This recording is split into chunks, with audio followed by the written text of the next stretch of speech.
சகாயம் செய்யும் கேடகமும் மகிமை பொருந்திய பட்டயமும் அவரே. எப்படி ஒரு போர் வீரனுக்கு பட்டயமும் கேடயம் முக்கியமோ அதுதான் அவனுக்கு மகிமை. அந்த ஷீல்டு, அந்த கேடயம் அவனுக்கு இருக்கிற வரைக்கும் அது அவனுக்கு சகாயம் பண்ணும், அவனோட உயிரை அது காப்பாற்றும். எதிரிகிட்ட இருந்து எல்லா விதமான எதிரிகளுடைய எல்லா விதமான அட்டாக்ல இருந்தும் அவனை காப்பாத்துகிற ஒரு சகாயம் செய்யும் கேடகமும் அவர்தான். அல்லேலூயா.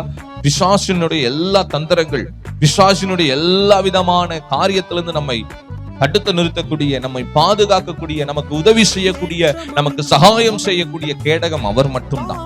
அல்லேலூயா. அவர்தான் நமக்கு முன்பாக இருக்கிறார். அவர்தான் கேடகமாய் நம்மை முழுவதுமாய் மூடி மறைத்து பாதுகாத்துக் கொண்டிருக்கிறார்.